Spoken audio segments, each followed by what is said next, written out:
ಒಂದು ವೇಳೆ ಬ್ರಹ್ಮನ ಸೃಷ್ಟಿಯನ್ನು ಮಾಡುವಂತಹ ಸಂದರ್ಭದಲ್ಲಿ ಅವಳೇನಾದ್ರೂ ಅವನನ್ನು ತೊರೆದು ಇಲ್ಲಿಗೆ ಬಂದದೇ ಹೌದಾಗಿದ್ರೆ ಎಷ್ಟೆಲ್ಲ ವ್ಯತ್ಯಾಸ ಆಗಬಹುದು. ಒಮ್ಮೊಮ್ಮೆ ಕಣ್ಣಿದ್ರೆ ಮೂಗಿಲ್ಲ, ಮೂಗಿದ್ರೆ ಬಾಯಿ ಇಲ್ಲ, ಬಾಯಿದ್ರೆ ಕೈ ಇಲ್ಲ, ಕೈಯಿದ್ರೆ ಕಾಲಿಲ್ಲ, ಕಾಲಿದ್ರೆ ದೇಹ ಇಲ್ಲ, ಎಲ್ಲ ಸರಿ ಇದ್ರೆ ತಲೆ ಸರಿ ಇರುವುದಿಲ್ಲ. ಹಾಗಾಗ್ತದೆ ಬ್ರಹ್ಮನ ಸೃಷ್ಟಿಯಲ್ಲಿ.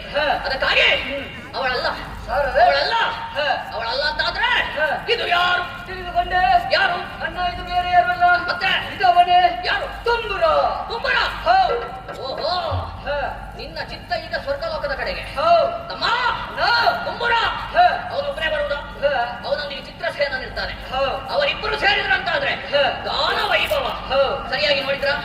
ಇದು ಒಂದೇ ಕಡೆಯಿಂದ ಒಬ್ಬನ ಗಾನ ವೈಭವ. ಇಬ್ಬರ ಸ್ವರ ಕೇಳ್ತಾ ಇಲ್ಲ. ಇಲ್ಲ, ಅವರ ವಿಷಯ ಬಿಡುವ. ಇನ್ನೊಬ್ಬನಿದ್ದಾನಲ್ಲ, ಯಾರು? ಯಾರು? ಅವನೇ ನಾರದ. ನಾರದ ಅವನಾಗಿರ್ಬೋದಾ? ಹೌದಾ? ಅವನೇ. ಹೇಗೆ? ಅವನಾಗಿರ್ಲಿಕ್ಕೆ ಸಾಧ್ಯವೇ ಇಲ್ಲ. ಯಾಕೆ? ಯಾಕೆ ಗೊತ್ತಾ? 3 ಮುಕ್ಕಾಲು ಗಳಿಗೆಯಲ್ಲಿ 3 ಲೋಕವನ್ನು ಸಂಚಾರ ಮಾಡು ಎಂಬ ಹಾಗೆ ಅಂದು ದಕ್ಷ ಪ್ರಜಾಪತಿ ನಾರದನಿಗೆ ಕೊಟ್ಟಂತಹ ಶಾಪ. ಒಂದು ವೇಳೆ ಅವನು ಇಲ್ಲಿಗೆ ಬಂದದ್ದು ಹೌದಾಗಿದ್ರೆ ಒಂದೇ ಕಡೆಯಿಂದ ಕೇಳ್ತಾ ಇದ್ದ ಸ್ವರ ಇಲ್ಲ. ಒಮ್ಮೆ ಅಲ್ಲಿಂದ, ಮತ್ತೊಮ್ಮೆ ಇಲ್ಲಿಂದ, ಮತ್ತೊಮ್ಮೆ ಅಲ್ಲಿಂದ, ಮತ್ತೆ ಆಚೆ, ಇನ್ನೊಮ್ಮೆ ಈಚೆ, ಇನ್ನು ದೂರ, ಸ್ವಲ್ಪ ಹತ್ತಿರ. ಇವತ್ತಂತೂ ಇಲ್ಲಿಯೇ ಕೇಳ್ತಾ. ಹಾಗಾಗಿ ನಾರದನು ಇಲ್ಲಿಗೆ ಬಂದು ಇಷ್ಟು ಹೊತ್ತು ಹಾಡ್ಲಿಕ್ಕೆ ಸಾಧ್ಯ ಇಲ್ಲ. ತುಂಬುರನಂತೂ ಅಲ್ವೇ ಅಲ್ಲ, ವಾಣಿ ಅಂತೂ ಅಲ್ವೇ ಅಲ್ಲ.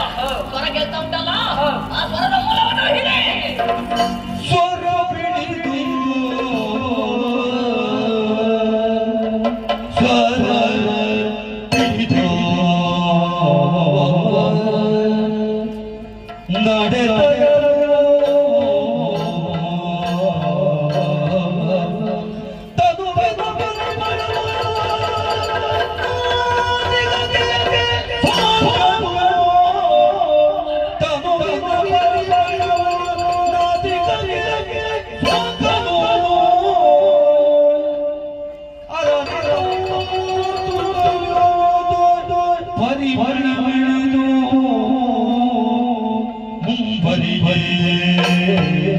Hare